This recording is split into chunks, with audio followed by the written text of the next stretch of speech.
Sarah and the Metal Theologian. Alright, so I've been kind of quietly. The fact is I haven't been listening to a lot of records, and I'm behind on videos, so I'm not going to make excuses, because whatever. But I got kind of a surprise that I'm like really freaked out about. I sort of kind of had an inkling this was coming because of the grapevine, and sort of actually have to comment on my video. But yeah.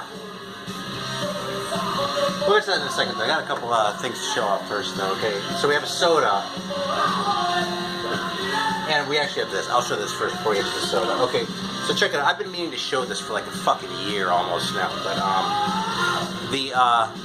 you know, if you sent away for the, like, pre-order of Into the Pit by, I forgot which one it was, Side of Peak, on Rocks Productions, the Ultimatum record, you get like a postcard, like a Christmas card. And, so I did that, and I got it. But check it out, because I know, like, some of you watching this, you got cards too, but I got one that's, like, super limited. This card is, like, so rare. You've never seen this before, because what I hear is the special Scott Waters smoking a huge joint edition of the fucking Ultimatum Christmas card. I actually told Scott about this, and he was kind of pissed, but I actually think it's hilarious. I mean, yeah, it kind of looks like shit. And that's you know, what I thought when you first got it too. It's obvious that like it just got screwed up in the shipping, you know, but because you can see like the scratch. But dude, that is just so funny, man. So yeah, as far as I know, there's only one of these in existence. So like, maybe I'll put it on eBay with a buy it now of $25,000. All right. But yeah, you'll never see one of these again. Because even if yours got screwed up in the mail, it probably didn't get screwed up in quite such a perfect way.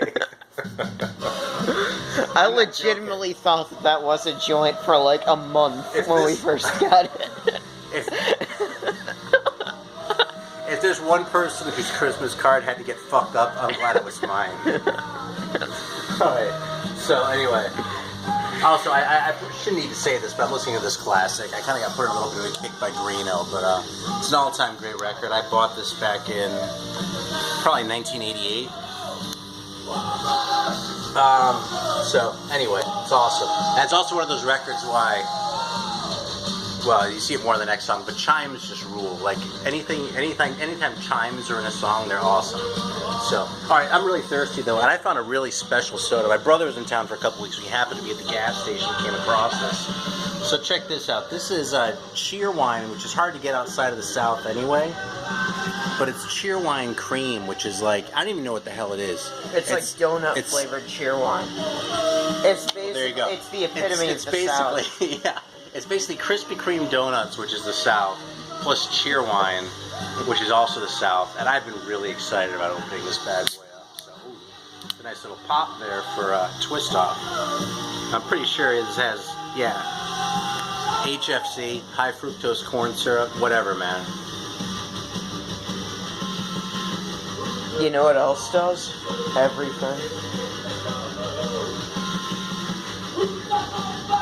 The sodas I drink out here rarely do, because I usually like boutique sodas. Yeah, this is a lot better than I was expecting this to taste like shit, to be honest. They make a lemon lime Cheerwine too. You had that yet? You know, it tastes like Cheerwine with a little hint of like Krispy Kreme frosting in it. Here, give it a belt. That's actually really good. I would drink that. Yeah. Don't carl it. I don't have to come out your nose either.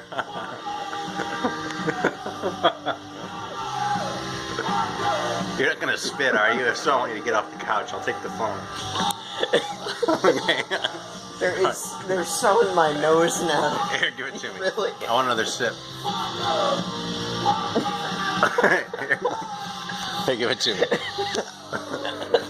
Why do you always say that when I'm like mid-sip? Alright, listen to this. Listen how awesome these chimes are. Give that back now. Listen.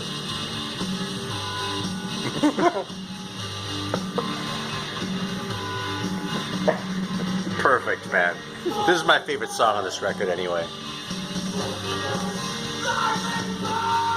Alright, so anyway, this is like the main like focus of the show here. Let me know, I'll take that whenever you're ready. I actually got a package in the mail today from Mr. Guilty Forgiven, aka Jim. And I've got to be honest, man, I haven't interacted with him or you if you're watching this, which I hope you are very much.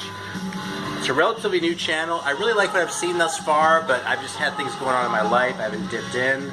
So to get a package from this guy was really like an honor. I mean, it's really kind of, I don't know, maybe it's overstating if I say it touched me, but the fact is, it was not like, you know, Greeno sends me a pack in the mail that's cool, and I totally appreciate it, but we like talk and that sort of thing, you know what I mean? So I'll just send him something, or he'll send me something. Same thing with Scott, but this is like a big deal, so I'm like really honored. And I don't have anything to open it with. And I'm really kind of chomping a bit because I have no idea what's in there.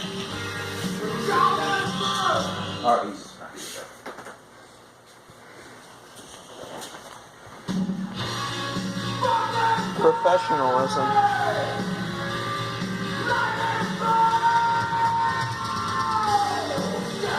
God, I love this song. It's so ridiculous. I can't even imagine what it feels like to write a song like this. It's like yelling. Alright, anyway. So we're going to bust this open. And we're going to do this actually like new style, okay? Like, I'm going to actually like fucking live needle drop this. Unless it's something everybody knows, but if it is, it probably wouldn't be in a pack to me. I mean, not to like brag about my collection, but people don't really send me records by The Who very often, you know?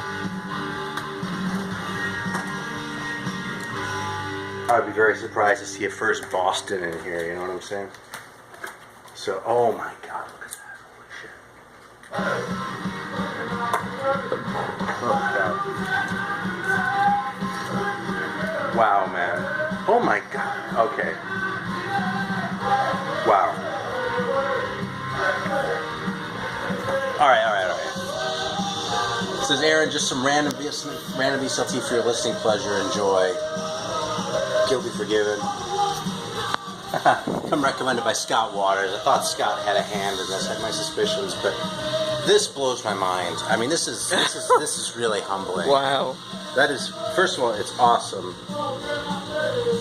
I mean, what can I say? It's funny, you know, before I started making videos, I wouldn't have had any idea if it was a good likeness or not. As it is, I can tell that it is. We got the logo that Spencer put in my channel right there, too, so a little tip of the hat to him.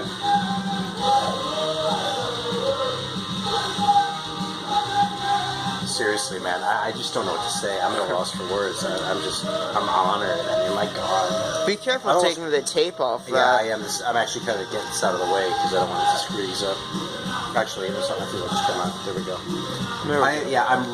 I'm seriously blown away by this. It's insane. I mean, the effort and established 2010. It's been that long?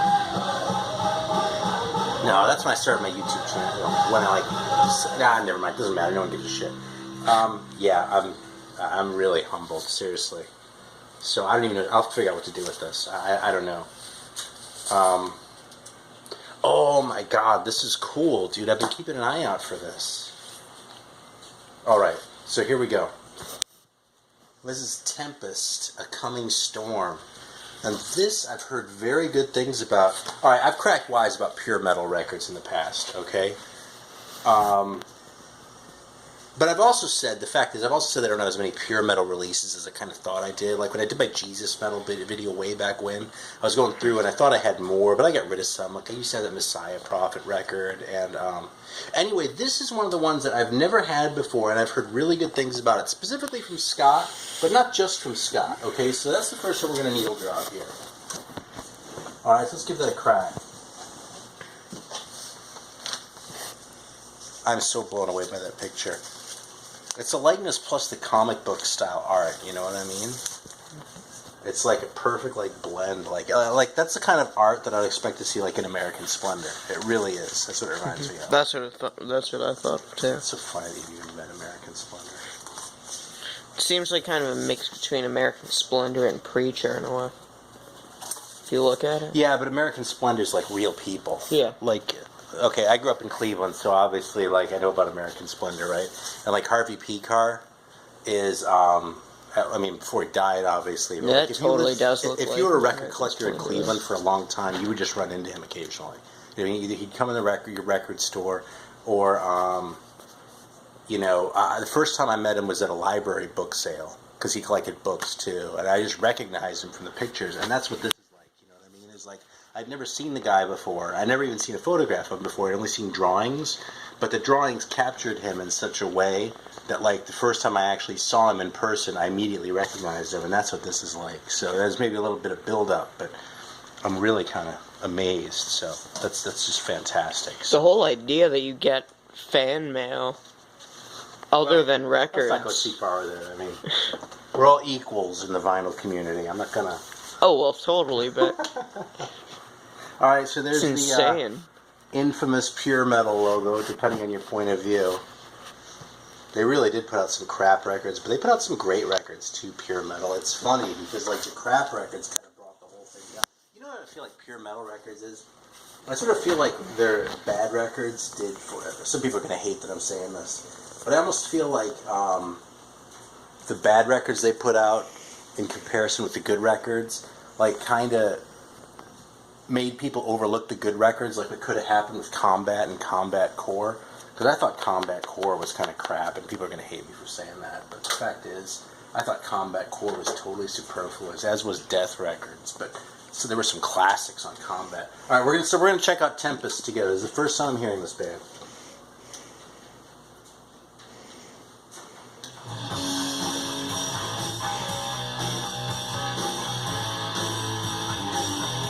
Solid riff right out of the gate.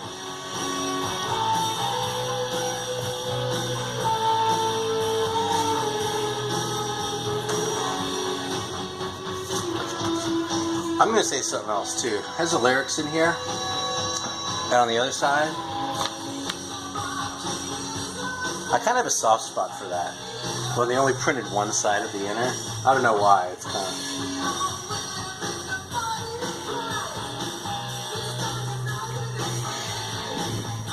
This is good. I can totally hang with this. Okay, now here's the other one that we're going to look at in a second, alright? Which is the Daniel Band. I've never heard this band before. I've heard of them. And I remember somebody, I don't know who it could have been other than Scott, but I remember someone like talking about this record being, or this cover being like one of the worst covers ever. And I mean, it is a crappy cover, don't get me wrong, but yeah, well, I'm pretty excited to hear that too. I still can't get over that cardboard picture. Yeah, let's jump to the next song. I'm liking this so far. There's definitely no mistaking this for a secular band.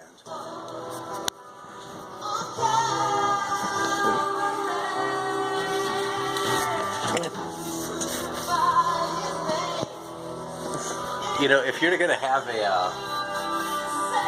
look at that, I'm watching Grown Man Record Night in the background, of course, because it's Friday night, right? It's the authentic Grown Man Record Night experience. Half of it's buffering. Yeah, I would blame it on my Roku, but their connection goes down like twice per show. You can tell On it's a good night. Well, no, it's not that bad. It depends. This is good, alright, and I like that slow intro. If you're gonna have a slow intro like that, like, I don't know, man, that was just right.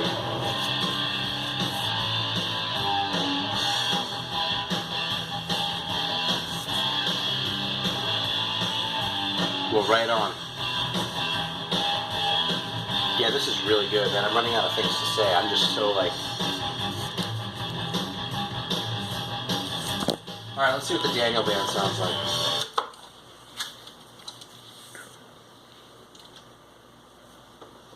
Yeah, I'm really happy about this one. Thank you so much, man. My God. I'm not sure if I should call you Jim or Guilty Forgiven, but I'll just keep it to Jim because it's easier.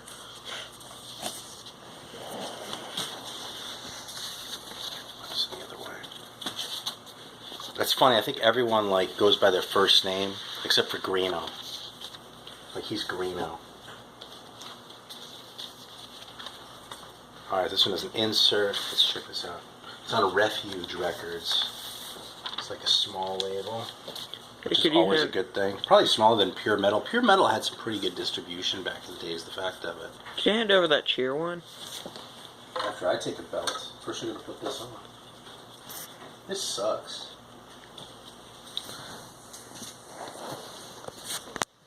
Alright, let's try this out. This is my first time hearing this band. You're going to see an authentic reaction here, too. If I'm acting, you'll probably know, too. Like if I'm trying to be polite, because it's awful.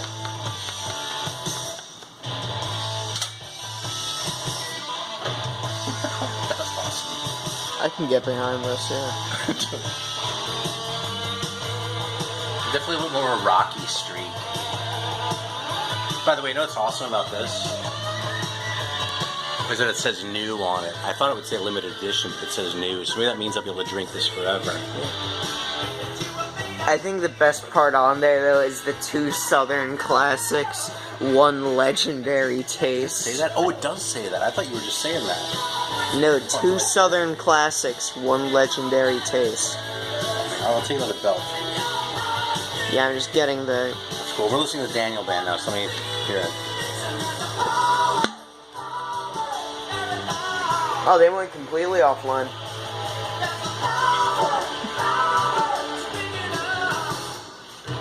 So check out this. Oh no, this one isn't one. Oh, dude. All right. So let's play a game right now. This is gonna be hard though. No, actually, it isn't. All right, which one of these guys is the most awesome? It's an easy game. No, but here's the thing. If you think it's that easy, then you haven't looked closely enough at this guy.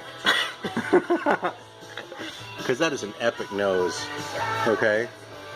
And that guy looks confused. He must be the drummer. No, I have no idea who.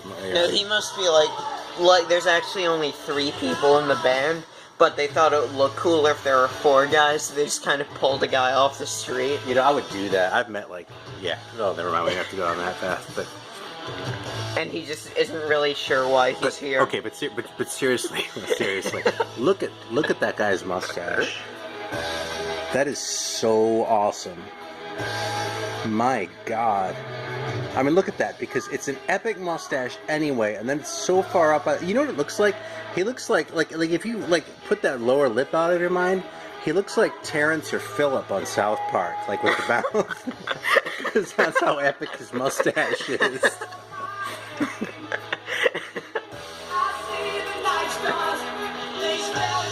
was gonna say kind of like the Pringles. Yeah, he kind of does it. Yeah, this is you know, I'm really digging this though. It's hard rocky in a cool way. I mean, I think I'm gonna file this in metal because it's 83, but which I know from looking at it. I didn't know that going in. I forgot what I was gonna say now. Oh, but the singer reminds me a little bit of, like with that sort of high clean voice, he reminds me a tiny bit of Geddy Lee. But I'll tell you, I like this more than I like most of what Rush did. I sure as hell like this more than what Rush was doing in 1983. That was awesome. You hear that? Hey, Bub, don't correlate. You can't get me on that. Let's see if there's a pickety third. No.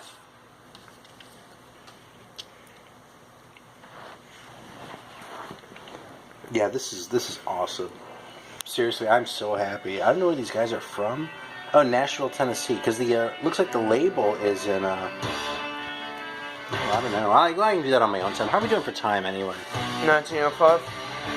Okay, I was worried this would be too short a video, just like opening up a package. I haven't been listening to a fuckload of music, but I've been listening to some nice Samhain records, and I listened to a lot of metal when my brother was in town, but like most of the stuff I've talked about, like Manila Road. I pulled this out because a friend of mine was talking about it.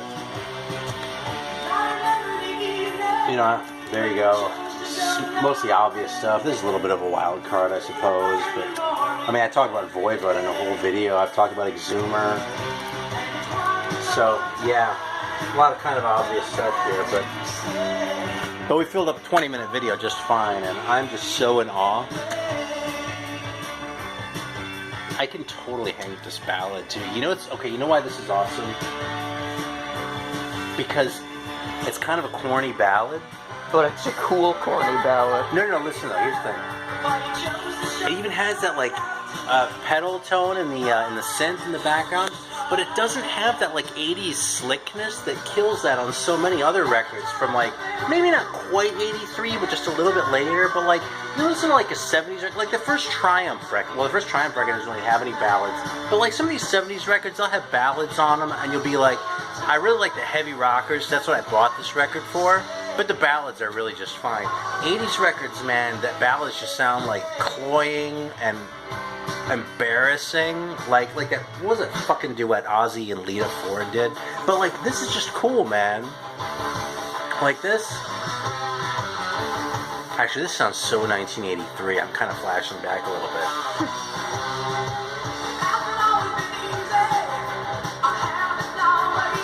This sounds like, I mean, not that heavy, but it's a good song, and it's just not like bullshit. Yeah. Oh man, I'm so happy. All right, so of the two, I think that this one is going to get more time spent with a preliminary. But you know something? I can see myself coming back to this one a lot. So hopefully I'll report back. I say that a lot, and then I feel like I forget. But I really appreciate it. Okay, Jim, thanks a lot. I really don't know what to say. It means a lot. Kind of been going through some stuff in my personal life, so it comes at a really good time. So I just don't know what to say. I really appreciate it. Everyone else, subscribe to Guilty Forgiven. I'll link to his channel. It's funny, I'm going like this, just like the million subscriber guys on YouTube. You go like this, see, like, because they're going to put links in the corners, like I'm going to do that, right? But I will put a link in the thing, and subscribe to him, and I'm starting to repeat myself, so we'll hang it up. Thanks again, though, man. I'm really humbled.